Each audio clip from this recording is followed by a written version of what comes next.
a dejar un poquito el deporte y nos vamos a meter en el mundo de la producción, ¿sí? Para ver si podemos charlar ahora, ¿sí? Con un ingeniero del INTA, con un fitopatólogo del INTA para charlar con nosotros aquí en esta mañana del centro. ¿Sí? Cambiamos de tema, dejamos el deporte momentáneamente y nos vamos a meter en el mundo de la producción para charlar con Ignacio Herreguerena, que ya lo tenemos conectado para charlar con nosotros en esta mañana. ¿Cómo estás, Ignacio? Buen día. Aquí Eduardo te saluda desde Radio del Centro de Chivilcoy.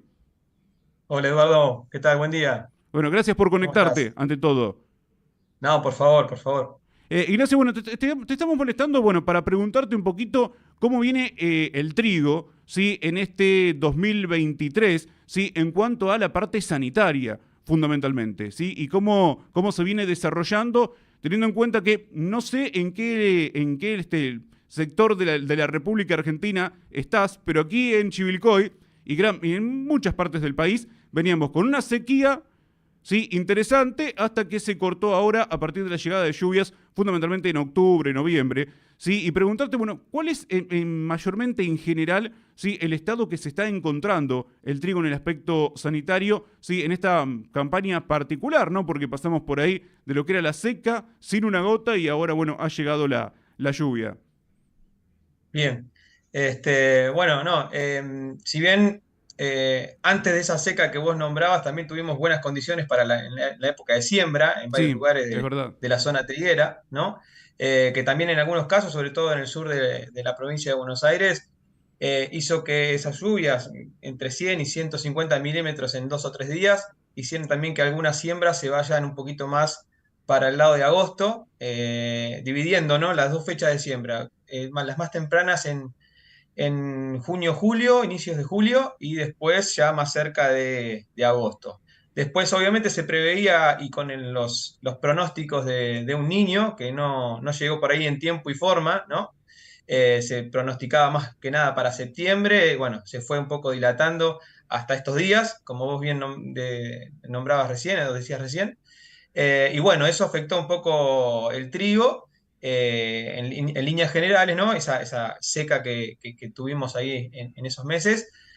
Obviamente un poco afectando las enfermedades, o el desarrollo de las enfermedades, aunque se hicieron presente.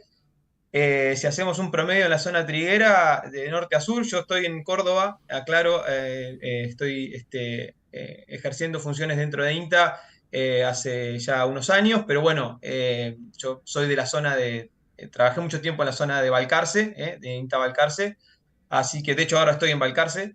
eh, Así que un poco el promedio en la zona triguera, se inició por ahí en la zona más norte, se inició con algunas reportes de roya naranja, Puccinia triticina, sobre todo por las condiciones que se dieron en el norte, además de las variedades que se siembran allá, ¿no? Que tienen que ver más con una protección frente a las heladas intensas, que justamente esos materiales son muy susceptibles a esta roya que estaba nombrando. Después más hacia el sur, bueno, la roya amarilla, también que aprovecha esas temperaturas más frescas que hay en el sur, fue la primera roya o la primera enfermedad que se empezó a hacer evidente, y hoy es la más importante, seguida un poquito detrás de la mancha amarilla, que es Dreslera tritici repentis, que es una enfermedad necrotrófica, tiene una eh, estrategia de vida totalmente diferente a lo que es Royas, pero en esos lotes donde la rotación de trigo está un poco más intensificada, es una enfermedad muy importante y se ha observado de forma intensa. Así que la sequía, si bien ha afectado el desarrollo de las enfermedades, no ha impedido que estén presentes, incluso hasta niveles donde ya hubo que pensar en aplicaciones de fungicida para contrarrestar sus efectos. Claro, sí, porque uno por ahí tiende a pensar que en año seco no aparecen tanto las enfermedades, sino más bien cuando tenemos años más húmedos, ¿no? Con más lluvias. En este caso, lluvia también, bueno, después de lo que es digamos, después de lo que es la implantación. Sin embargo, estuvieron Exacto. presentes. Sí, sí, claro. A ver, si bien por supuesto que las lluvias dan esa humedad, o esas condiciones de humedad, para el desarrollo de estos hongos, ¿no? Estamos hablando de hongos que necesitan esa humedad. Hay que pensar más en la variable más importante para el desarrollo de enfermedades es la humedad relativa, el mojado, la duración de mojado de hoja, que a veces no es la única condición la lluvia que permite que haya buenos niveles de esas variables, sino también un canopeo denso, mañanas muy húmedas, una humedad relativa ambiente, que a veces está relacionado con las lluvias, pero no tan directamente. Eso hace que las enfermedades aprovechen y puedan seguir su desarrollo. Obviamente no en niveles tan grandes como si hubiera una lluvia cada semana, pero buscan la forma también de seguir su desarrollo y obviamente provocar la sintomatología que nos hacen perder kilos en el cultivo de trigo. Bueno, preguntarte justamente cuáles son los inconvenientes, ¿no? que surgen a partir de estas apariciones. ¿La roya amarilla es la más complicada? Sí, mira, hasta el 2016, que fueron los primeros reportes, a ver, ya se conocía en el país, pero realmente se empezó a ser importante a partir del 2016 en adelante y tomando o invadiendo toda la zona triguera realmente con una fuerza y con una explosividad que es un poco lo que define a esta enfermedad, la roya amarilla, esa explosividad, porque tiene una estrategia de generación de inóculo muy importante, una capacidad enorme. Seguramente a lo largo de estos años hemos visto fotos de botas y ruedas llenas de esporas de este patógeno. Realmente es una enfermedad o un patógeno que genera muchísimo inóculo en muy poco tiempo. Entonces, también eso afecta el tiempo que tenemos para tomar una decisión frente a aplicar un fungicida o no.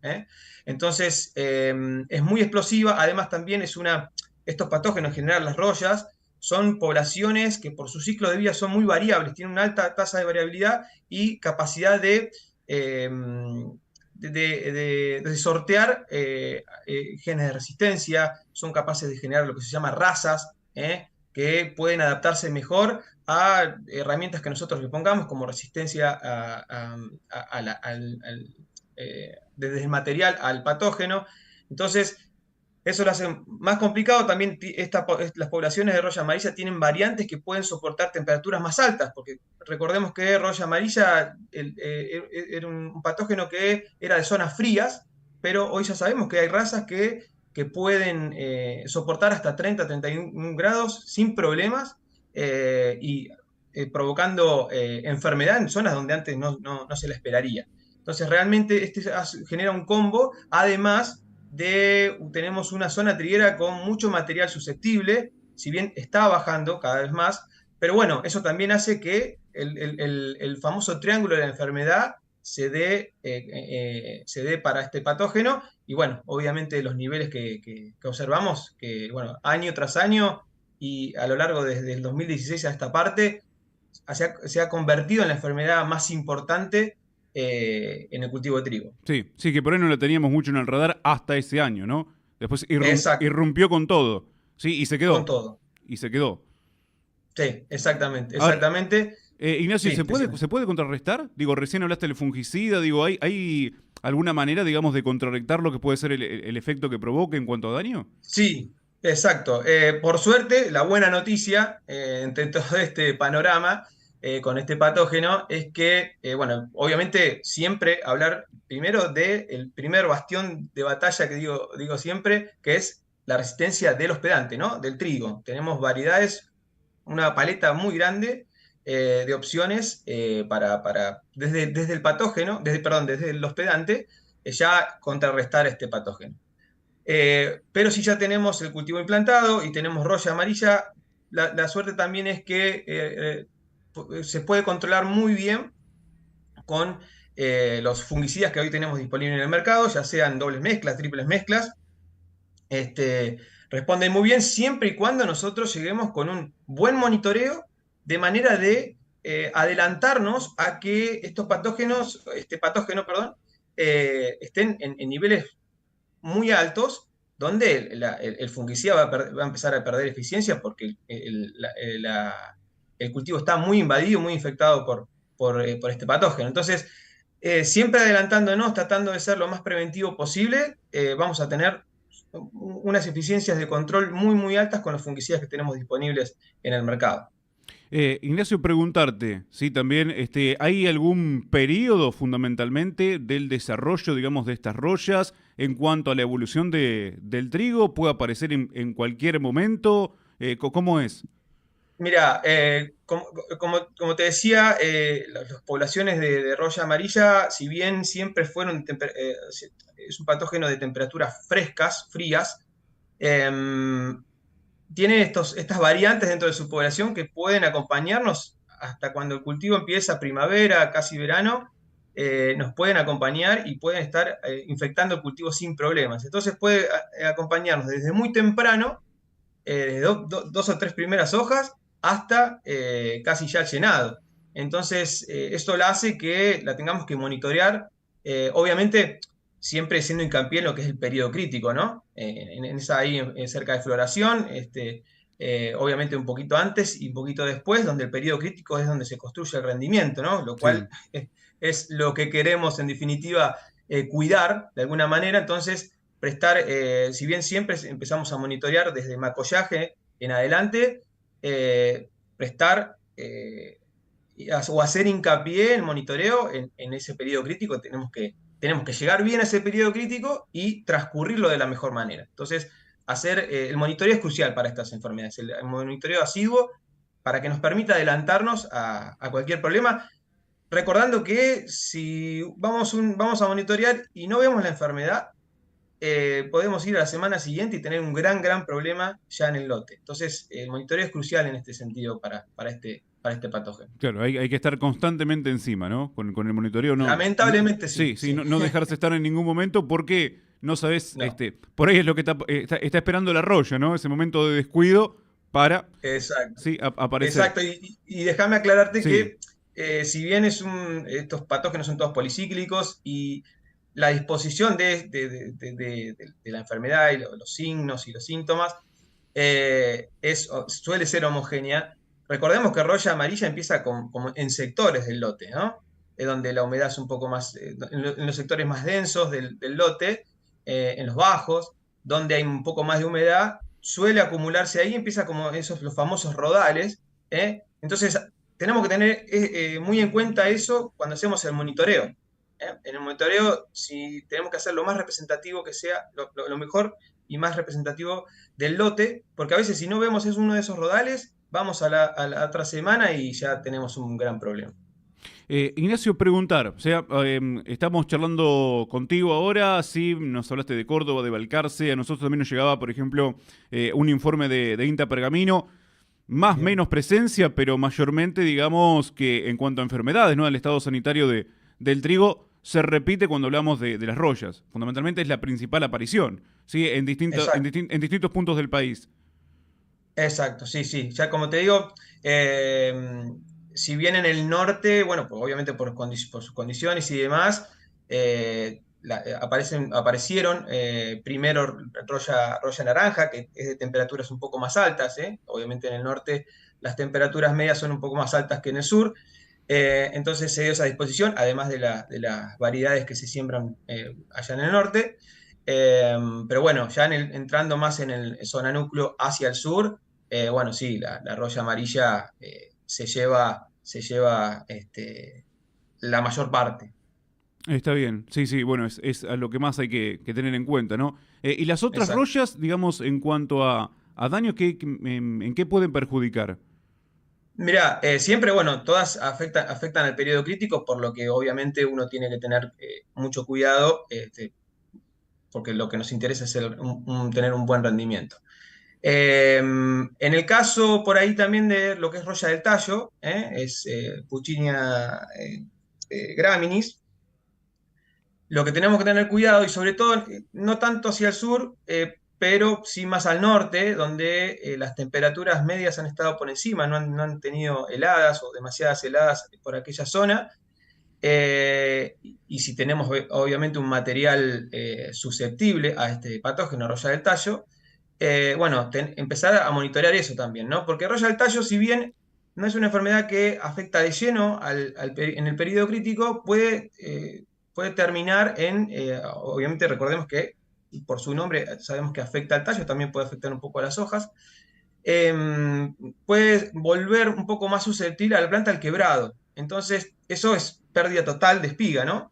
Claro. Entonces, a tener un poco cuidado y a fijar los monitoreos en este patógeno, sobre todo si plantamos un material susceptible, porque este año, con esas temperaturas un poquito más altas a lo común, recordemos, Roya del Tallo tiene gran afinidad por temperaturas altas, por inviernos no tan intensos.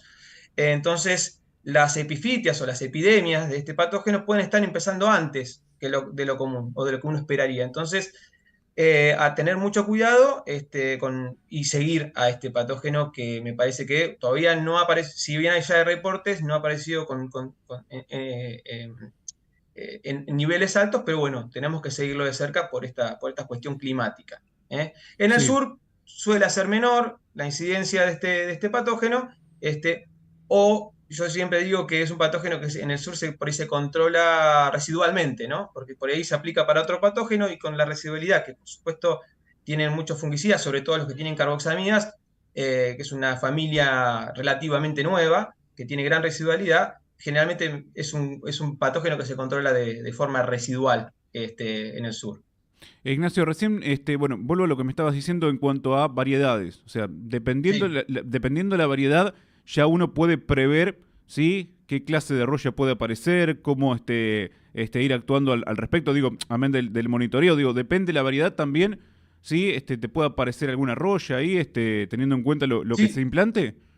exacto, exacto. Yo digo, uno ya sabe los riesgos tomados a priori, ¿no? Ya cuando elegimos la variedad, además de por lo productivo y por otras bondades, eh, ya uno sabe, porque también tenemos esa información súper valiosa que especialistas del INTA y del sector público-privado brindan año a año. Sobre todo tenemos algo muy valioso que son las redes del INASE, que también está el INTA involucrado, brindando esa información, fitopatólogos, colegas, que están siempre publicando los perfiles sanitarios año a año, porque recordemos, como les decía en algún momento en la charla, que son poblaciones o patógenos que pueden sortear hasta incluso genes de resistencia de la planta, ¿no? Claro. Entonces, cobra muchísima importancia el monitoreo de la resistencia a estos patógenos, pero bueno, una información súper valiosa y que nos permite también ir diversificando un poco también lo que es los, este, las variedades sembradas o los cultivares sembrados, eh, en pos de no caer en cuatro o cinco materiales que puedan favorecer al desarrollo de cualquiera de estos patógenos que estamos hablando en una zona súper grande, que como es la zona triguera en todo el país. Me parece que también ahí hay que empezar a mirar y a tratar de diversificar un poco para que el patógeno tenga más difícil, por decirlo de una manera coloquial, Claro. y no desarrollarse en todo su esplendor. No te quiero quitar más tiempo, Ignacio. Hoy estábamos No. leyendo también un informe, ¿no? Estamos hablando de que, digamos, la severidad o la gravedad de lo que son estas manchas en relación a la pérdida de kilos que estabas manifestando, ¿no? Digo, entre 50, 70, 55, 75, lo que es la roya amarilla, digo, también la roya del tallo. O sea, estamos hablando de la importancia, ¿no? Justamente del monitoreo, del control, porque, bueno, si no se puede dar una pérdida de kilos interesante, ¿no? Sí, sí, sí, claro, claro. Sobre todo las rollas, pueden, sobre todo en materiales susceptibles, pueden lograr pérdidas descomunales. Sobre todo roya amarilla ha demostrado, bueno, Lucre Curetota ahí en Pergamino, un año, 3.000 kilos por hectárea. La verdad que es una enfermedad muy destructiva. Y bueno, monitoreando y llegando a tiempo podemos sortearla sin problemas, pero bueno, obviamente hay que estar encima del cultivo. Ignacio, agradecerte muchísimo la comunicación aquí con Radio del Centro de Chivilcoy. Fundamentalmente estábamos interesados, ¿no?, en conocer, digamos, venimos hablando del trigo, sí, venimos hablando obviamente de lo que es el cultivo, venimos hablando de lo que es la parte climática y bueno, nos interesaba también aquí en la mañana del centro, sí, poder charlar en nuestra parte de producción, bueno, cómo venía el estado sanitario en este 2023. Después quizás volvamos a tomar contacto en algunos meses para hacer el balance, ya una vez con cosecha, pero en principio conocer cómo viene el desarrollo del cultivo. Sí, cuando sabemos, por ejemplo, que en esta parte de la provincia de Buenos Aires, como asimismo en otros lugares, estamos llegando, como decías, al periodo crítico, ¿no? Que es importante para definir el rendimiento. Así que desde ya agradecerte muchísimo la conexión aquí con nuestra emisora. No, a ustedes por la invitación y un placer compartir. Muchas gracias, que sigas muy bien. Un gran abrazo. Hasta luego. Ignacio Reguerena charlando con nosotros aquí en la mañana del centro, en este caso fitopatólogo del INTA. Bueno, él trabaja en el INTA Manfredi, pero también, bueno, ahora lo encontramos ahí en Balcarce, ¿no? En lo que se refiere, obviamente, a conocer el estado sanitario del trigo fundamentalmente en lo que es, obviamente, este 2023. Sí, nos metimos un poquito en la parte de producción, una entrevista también que teníamos prevista, pactada, pautada, sí, para charlar con nosotros a las 11, alrededor de las 11, y bueno, se ha conectado Ignacio y hemos charlado con él, porque bueno, venimos tocando varios temas que tienen que ver con el trigo, desde el estado, en lo que se refiere a cómo viene, sí, el trigo habitualmente en esta época del año. También, obviamente, cómo está la situación en lo que se refiere, sí, a la parte productiva, a la parte de números. Bueno, queríamos también entrar en el estado sanitario del trigo en esta oportunidad, en esta ocasión. Vamos a hacer una tanda.